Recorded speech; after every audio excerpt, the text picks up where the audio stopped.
월요일 아침입니다. 이 아침에도 하나님 말씀과 함께 기도의 은혜를 누리는 복된 한 주가 되길 간절히 바랍니다. 사도행전 18장 24절부터 우리 19장 7절까지 말씀을 같이 읽었습니다. 온전한 복음은 무엇일까요? 오늘의 주제가 그런 것입니다. 오늘 성경에서는 알렉산드리아 출신 바로 아볼로라는 사람을 조명하기 시작했습니다. 알렉산드리아, 이것은 오늘날의 이집트 쪽에 해당되는 그런 지역이겠죠. 북아프리카에서 당시 최고의 지성들이 모여 있는 곳이었습니다. 그래서 과거에는 이 알렉산드리아 도서관이 아주 유명했다고, 지금은 이제 소실돼서 없다고 하는데요. 그 알렉산드리아 도서관이 아주 유명한 그런 곳이었습니다. 우리가 이 알렉산드리아 하면은 이제 알렉산드리아 대왕의 이름을 따서 만든 도시이겠죠. 그래서 이것은 학문과 그 다음에 지성의 도시였습니다. 그곳에서 아볼로라고 한 사람이 있었죠. 이 사람이 어떤 사람이냐 봤더니 언변이 좋고 성경에 능했다라고 말합니다. 얼마나 말을 잘했을까요? 얼마나 성경에 능통했을까요? 철학과 인문에 얼마나 탁월한 사람이었겠습니까? 이만한 설교자가 없었습니다. 그런데 이 학벌 좋고 말 잘하는 이 탁월한 이제 스피커가 좀 부족한 것이 있었죠. 25절 말씀을 보겠습니다. 그가 일찍이 주의 도를 배워서 열심으로 예수에 관한 것을 자세히 가르쳐 말하나 요한의 세례만 알따름이다 라고 했습니다. 좋은 신학교 나오고 학벌 좋고 좋은 곳에서 이제 사역 경험이 많은 이 좋은 사역자였습니다. 하지만 그에게 부족한 것은 무엇이었습니까? 바로 예수에 관한 것을 말하지만 예수에 관한 것이지 예수에 대해서는 정확히 모르는 것이었습니다. 요한의 세례만 알았다라고 말합니다. 여러분, 요한과 예수 그리스도의 중요한 연결점은 무엇입니까? 요한은 바로 구약의 마지막 선지자라고 우리는 예언을 합니다. 예수님하고는 6개월 차이밖에 안 나는 그런 사람이지만 이 사람은 세례를 베풀면서 예수 그리스도의 오실 것을 그렇게 말하는 사람이었죠. 그가 광야에 나가서 사람들이 말할 때 그에게 나와서 많은 사람들이 말씀을 들었습니다. 그래서 회개의 세례를 베풀었죠. 그래서 요한도 여러분 했던 메시지가 그거였습니다. 회개하라, 천국이 가까웠다. 예수님께서는 또 요한이 죽고 나서 그 바톤을 이어받아 이제 메시아의 본격적인 복음 사역을 시작하실 때도 회개하라, 천국이 가까웠다. 어찌 보면 두 사람은 좀 비슷해 보입니다만 근본적으로 좀 많이 다르죠. 요한은 바로 복음이 아니라 참 복음이신 예수님을 이렇게 소개한 것이고 예수님을 가리키는 일종의 표지판 같은 역할이었습니다. 그래서 구약의 마지막 선지자로 말한 이유가 바로 그것이죠. 진정 요한은 예수 그리스도가 바로 오셔서 우리를 위해 죽으시고 부활하신 이것을 이루시는 분이 예수님이다 라고 소개해 준 것이죠. 그러나 아직도 그의 도가 많이 유행했던 것 같습니다. 회개하고 복음을 믿어야 되는 것을 예수에 대해서만 말했지 예수 그리스도의 십자가의 사역과 또 그의 부활 사역을 성경으로 증명하진 않았던 것이죠. 여러분, 그래서 그가 26절 보니까 그런 요한을 아볼로를 그때 브리스길라와 아굴라라는 일반 평신도 이제 사역자들이 만나게 되었습니다. 26절을 우리 보게 되면 그가 회당에서 담대히 말하기 시작하거늘 브리스길라와 아굴라가 듣고 데려다가 하나님의 도를 더 정확하게 풀어 이르더라 했습니다. 앞에서 설교를 하고 하는 사람은 아볼로였죠. 사역자였습니다. 근데 브리스길라 아굴라는 우리가 잘 알듯이 이 고린도 지방에서 바울을 만난 평신도였습니다. 어제 어느 가정에 신방을 할 때도 이 브리스길라 아굴라 이야기를 했는데요.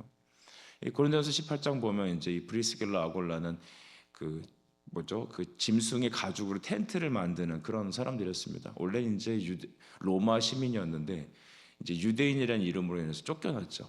이제 쫓겨나갖고 이제 여기저기 방황하다가 이 고린도 지방에 정착을 한 겁니다. 이 고린도 지방 참 영적으로 아주 힘든 곳이었는데요. 그곳에 와갖고 이제 바울과 같이 어떻게 우연히 만난 거예요, 시장에서. 그러니까 이쪽 칸에서 브리스길라 아굴라가 전포하면 옆에서 그냥 같이 만들다가 만난 겁니다. 여러분, 이 우연적인 만남이 우연이겠습니까? 하나님의 은혜죠. 그래서 저는 늘 얘기합니다. 우리의 만남은 우연이 아닐세. 하나님의 필연적인 계획이었다. 우리 그렇게 알아야 합니다. 브리스길라 아굴라가 바울과 함께 이제 이 업을 하면서 무엇을 배웠을까요? 예수 그리스도의 복음의 도를 분명히 확실하게 제자 훈련 받은 겁니다.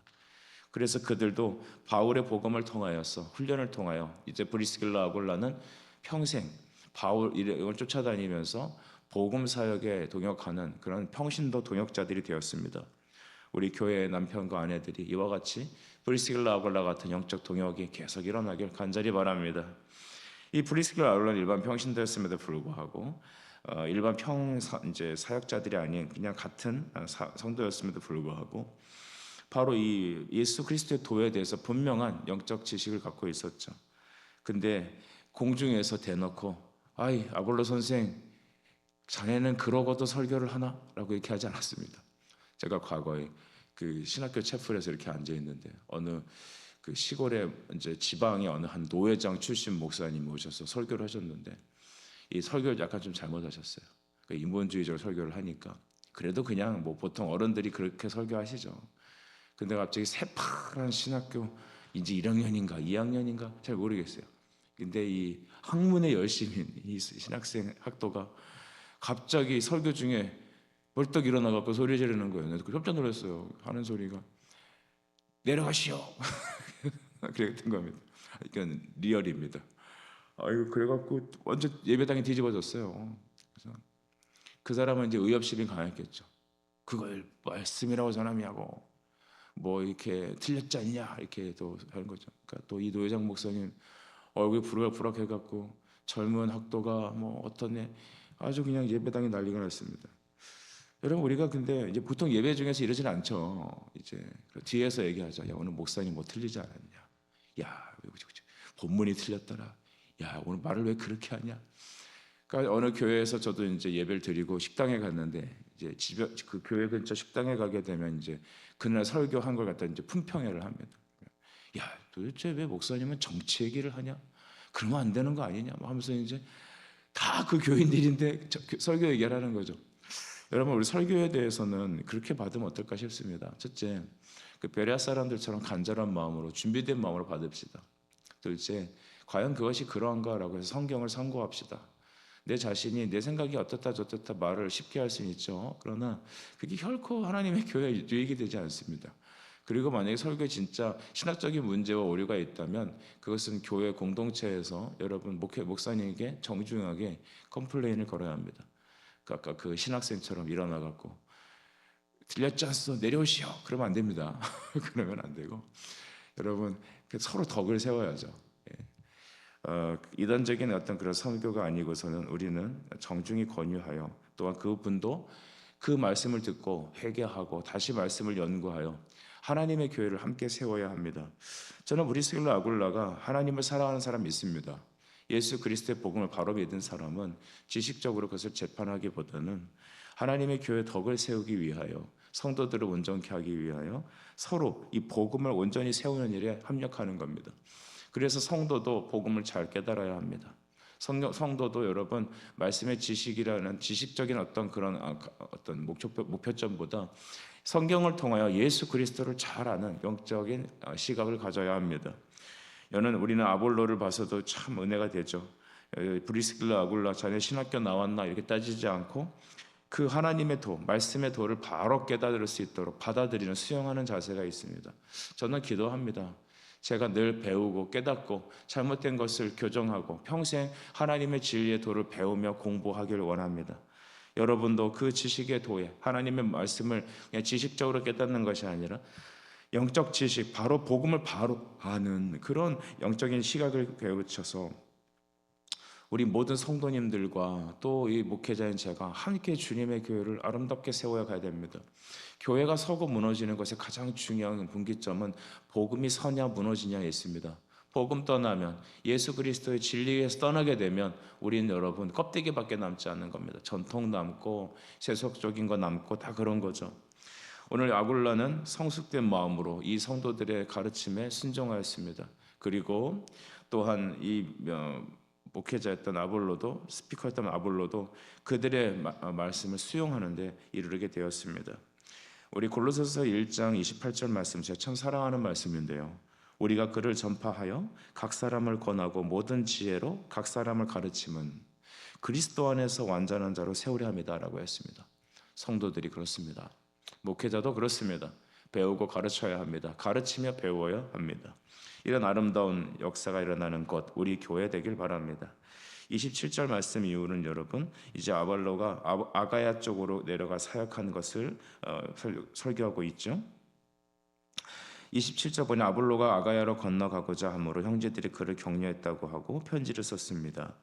그가 가니까 은혜로 말미암아 믿는 자들에게 많은 유익을 주었다. 여러분 그 전까지는 지식적인 어떤 그런 메시지가 있었습니다. 우리 24절 다시 돌아가면 언변이 좋고 성경에 능한 자였습니다. 그냥 말 잘하는 사람이었죠. 말씀 갖고 워드플레이를 쫙 풀어내는 사람이었는데 이제는 여러분 그 브리스길라 아굴라 평신도 사역의 그 아주 은혜를 경험하고 나서 은혜로 말미암아 믿는 자들에게 많은 유익을 주었다는 겁니다. 은혜가 앞섭니다. 지식이 많았던 거, 언변이 좋았던 사람 이제는 그가 하는 모든 말씀 사역에 은혜가 넘쳤다는 거죠. 여러분 은혜가 앞서야 합니다. 우리 개혁 신학의 가장 중요한 말씀의 구절이 뭐냐면 오직 말씀이죠. 오직 말씀, 오직 성경, 또한 오직 믿음, 또 오직 은혜입니다. 하나님의 은혜가 앞서가야 합니다. 목회도 하나님의 은혜가 앞서가야죠. 성도들의 인생도 은혜가 앞서가야 합니다. 우리 은혜하면은 공짜를 바라죠. 은혜롭습니다. 저 은혜가 있길 바랍니다. 근데 정작 하나님의 말씀은 듣기 싫어하는 거예요. 여러분 우리 그 예를 들어서 그 예수님의 어머니, 육신의 어머니 마리아잖아요. 천사가 마리아에게 나타나서 했던 얘기가 뭐예요? 네가 은혜 받았다고 얘기한 거예요. 여자야, 네가 은혜가 많구나. 그 여자에게 있어 은혜는 무엇입니까? 결혼하기 전에 임신하는 겁니다. 여러분 그런 거 여러분 경험할 수 있습니까? 나는 은혜 받기 원해요. 근데 은혜 받기 원한다는 거를 내가 원하는 삶이 이루어지는 걸 은혜 받기 원한다고 생각합니다. 근데 여러분 진짜 은혜는 하나님의 말씀이 그에게 이루어지는 것이죠. 아볼로가 그곳에 가서 예수 그리스도의 죽으심과 부활하심, 그리스도의 복음을 성경을 통하여 분명하게 말씀 사역하기 시작했습니다. 그 말씀 선포 사역으로 인하여서 구원 얻는 신앙, 예수 그리스도의 역사가 일어난 것입니다. 그는 그래서 28절 성경으로 예수는 그리스도라 증언하여 공중 앞에서 힘있게 유대인의 말을 이겼다라고 말합니다. 얼마나 아름답습니까? 성경으로 예수가 그리스도라고 말했던 것입니다. 그 전까지는 요한의 세례, 정말 회개와 율법적인 어떤 그런 행위를 말했다면 이제는 그리스도의 십자가를 증거하는 그리 종이 되었지 않습니까? 여러분 성령에 나타나 역사하시는 사역은 그리스도의 십자가를 선포할 때 나타나는 겁니다. 사도행전의 모든 역사를 보시면 예수의 죽으심과 부활하심을 선언할 때 성령이 임했고 그들이 거듭났고 회심했습니다. 오늘날 우리 자녀들이 예수 잘 믿고 구원 얻는 것에서 정말 중요한 것은 예수의 사역과 예수의 누구심을 깨닫는 것입니다. 이제 19절 말씀부터 우리 보죠. 19절은 여러분 아볼로가 이제 고린도에 있을 때를 또 말하죠.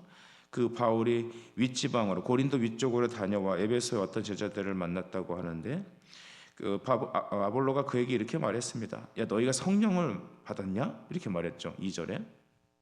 그랬더니 우리는 성령의 계심도 알지 못한다. 이 과거의 아볼로의 영향 때문이었는지 그쪽 사람들도 이 요한의 세례를 믿었던 것이죠. 근데 성령 받았느냐 물어보니까 야 성령이 뭐냐? 이렇게 얘기하는 것입니다. 3절에 우리는 요한의 세례만 듣고 따랐다. 이 아볼로의 영향력이 그만큼 셌던 것 같습니다. 그래서 4절에 바울이 이르되 요한이 회개의 세례를 베풀며 백성에게 말하되 내 뒤에 오시는 이를 믿으라 했으니 곧 예수라. 그들이 듣고 예수의 이름으로 세례를 받으니라고 했습니다. 그랬더니 어떻게 되었습니까? 그들이 안수를 받음에 성령이 임함으로 방언도 하고 예언도 하니 12사람쯤 되었다라고 성경이 기록합니다. 여러분 요한의 세례를 잘못 들었던 그들에게 이제 그리스도의 십자가의 복음의 은혜를 받게 되니까 복음을 온전히 듣게 되니까 그들이 그리고 세례를 받으니 그 안수로 인하여서 방언과 예언의 역사가 나타났습니다. 이 부분을 갖고 각기 소견에 오른 대로 풀게 되면 이렇게 말할 수도 있겠죠. 가령 예수 그리스도의 성령이 임하는 증거는 방언이다. 여러분도 방언을 받아야 구원을 받는다. 여러분 이렇게 되면 심란한 겁니다. 정말 심란해지는 겁니다. 우리는 성경을 통전적으로 봐야 되죠. 그러니까 요거 한 부분만 섹션을 놓고 딱 보고서 자기 생각이 꽂히는 대로 해석을 하면은 삼천포로 빠지는 겁니다. 삼천포로 빠지면 돌아오지 못할 강을 건너는 거죠. 그러면 은사주의로 가는 겁니다. 또 여러분 우리가 안수를 받으니 여러분 그들이 예언을 했다. 지금부터 내가 안수할 때 여러분은 예언의 은사가 있을 것입니다. 예언이라는 것은 미래의 것들을 앞당겨 본다는 의미도 있겠지만 성경을 깨닫고 하나님의 교훈, 즉 교회에 바로 잘 가르치는 유익을 말하는 겁니다. 그러니까 제가 예언의 은사를 받았다 하면 의미는 어떻게 하는 겁니까? 하나님 성경을 잘 깨닫고, 그렇죠? 삼천포로 빠지지 않고 바른 성경 해석과 바른 선포를 통하여 성도들을 유익하게 하는 은사가 예언의 은사입니다. 그러므로 여러분, 이 방언의 얘기에 대해서는 우리가 굉장히 주의해야 되죠. 고린도전서 12장에는 이제 예언에 대한 여러 가지 유익한 것들을 얘기하는데, 방언은 개인 기도 시 하나님께서 기도의 유익을 위해 주신 것입니다. 그런데 성령의 안수가 있으니 성령을 받고 이 방언과 예언을 했다는 것은 하나님의 성령의 은사가 가시적으로 나타나는 여러 현상 중에 하나였던 겁니다. 그래서 모 교단에서는 여러분, 이렇게 성령 받은 증거가 방언하는 것이었기 때문에 반드시 교육자가 되기 위해서는 방언 필수 코스를 겪어야 합니다. 방언을 못하면 교육자 될 수 없어요. 방언을 못하면 여러분, 그 사람은 믿음이 없는 거죠. 여러분, 그거 되겠습니까? 아니에요. 여러분, 예를 들어서 여러분이 그 설교 못한다고 구원이 없는 겁니까? 여러분이 찬양을 못하면은 절대 음감이 없어서, 예를 들어서 저 음치라고 칩시다. 음을 못 잡아요. 그러면 그 구원이 없는 겁니까? 아니잖아요. 예수 그리스도를 믿으면 구원이 있는 거잖아요. 그렇죠? 그와 같이 여러분, 은사에 대한 생각들은 우리가 오해하면 안 됩니다. 다만 특별히 여러분, 세례 베풀 때 그들에게 안수했다고 합니다. 우리는 세례할 때 이렇게 머리에 물로 뿌려서 안수하죠. 그와 같은 세례로 인하여서 그들은 하나님의 은혜가 임한 것을 가시적으로 보여줬던 것입니다. 오늘날 또한 여러분, 이 세례를 받으니, 성령을 받으니, 성령 세례를 받았다 해서 어떤 분들은 이렇게도 얘기합니다. 이거 좀 중요한 게 좀 잘 들어봐 주십시오. 우리 한국교회가 이런 얘기를 많이 합니다. 저희 선대 목사님들이 이런 얘기를 많이 하는 설교를 들었습니다. 예수님을 믿으면 여러분에게 성령이 임하죠. 그렇죠? 성령이 임재갖고 예수 그리스도의 영접, 거듭남의 증거입니다. 보이지 않지만 어떤 커다란 역사가 아니지만 마음으로 믿고 입으로 시인 고백하는 건 성령의 역사입니다. 그리스도의 십자가의 대속 사역이 나에게 적용되어서 내가 구원을 받게 되는 것, 하나님의 자녀가 되는 것은 성령의 역사입니다. 성령이 적용하는 거죠. 그래서 성경이 효과적 사역이다라고 말합니다. 한데 그것으로 부족하다. 이제 능력 세례를 받아야 되는 거예요. 왜냐? 여러분도 잘 보시면 우리 예수 믿고 교회 잘 다니다가 왜 말씀의 은혜 받고 왜 그래서 특별하게 좀 변화되는 계기가 있잖아요. 목회자들도 보면 이런 얘기 많이 합니다. 목회를 받으면 성령의 능력을 받아야 돼. 권능을 입어야 돼. 그래서 그러면 주님, 제가 이제 성령의 권능을 받게 해주세요. 막 기도하니까 막 마음이 뜨겁고 막 으쌰으쌰 막 그렇게 해서 열심히 사역을 하게 되었다. 그러니까 누구든지 다 두 번째 성령의 능력 세례를 받아서 여러분도 능력 있는 신앙생활 하세요. 그러면은 아멘 그러죠. 근데 그거 굉장히 잘못된 말이라는 거예요.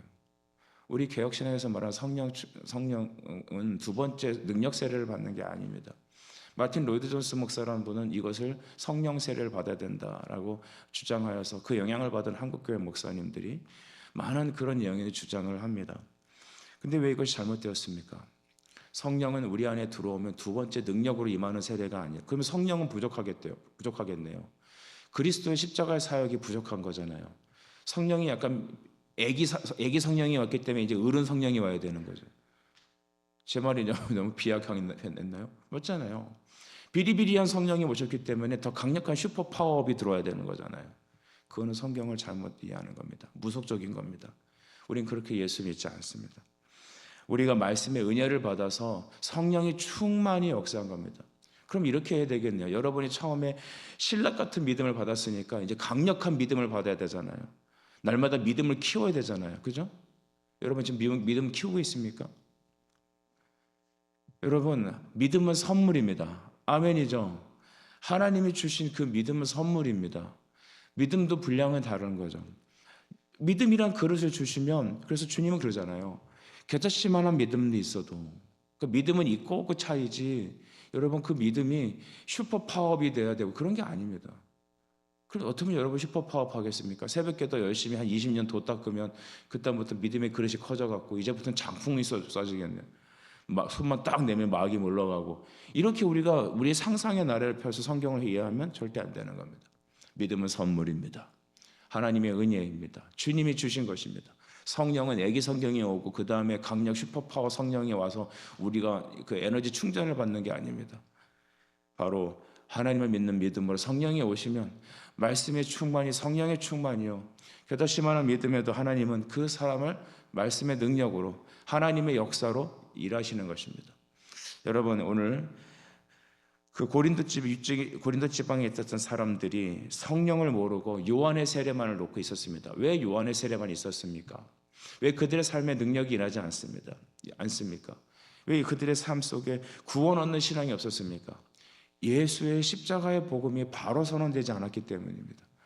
그리스도의 복음, 그리스도께서 죽으시고 우리를 위해 장사한 지 3일 만에 부활하셔서 우리의 구주가 되시고 우리의 모든 죄와 사망을 이기신 바로 하나님의 아들 예수 그리스도를 믿는 온전한 복음을 깨달을 때, 여러분, 그 복음을 받을 때 오늘 우리에게는 성령이 임하고 우리의 영혼은 거듭나고 하나님의 말씀이 그때서야부터 여러분 우리에게 생명력 있게 나타나는 거 아니겠습니까?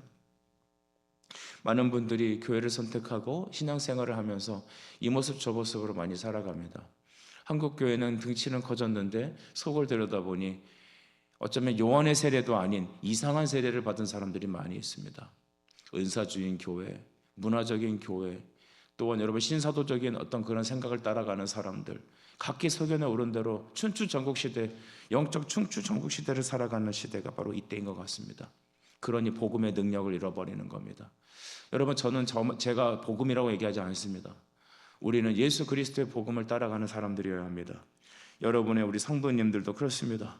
브리스길라와 아굴라처럼 하나님 말씀을 온전히 깨닫고 진리를 바로 아는 데 이르길 힘쓰시길 부탁드립니다. 진리를 알면 진리가 여러분을 자유케 하는 겁니다.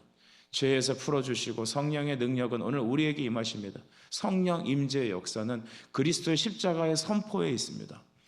그 십자가를 싫어하고 문화적으로 또한 우리 인생의 편리한 삶을 추구하는 사람들, 내 마음을 위로하는 그냥 일종의 도덕책같이 성경을 받아들이는 사람들, 한편의 어떤 시와 유행가를 통해서 느끼는 감동을 신앙이라고 여기고 그 찬양의 어떤 감수성 있는 감성 터치를 복음의 역사, 신앙의 역사라고 잘못 배우는 이 시대 사람들, 세례를 통하여서, 영적 세례를 통하여서 방언도 하고 예언을 하는 은사주의적으로 흘러가는 우리의 모습들 다 교정되어야 되지 않겠습니까?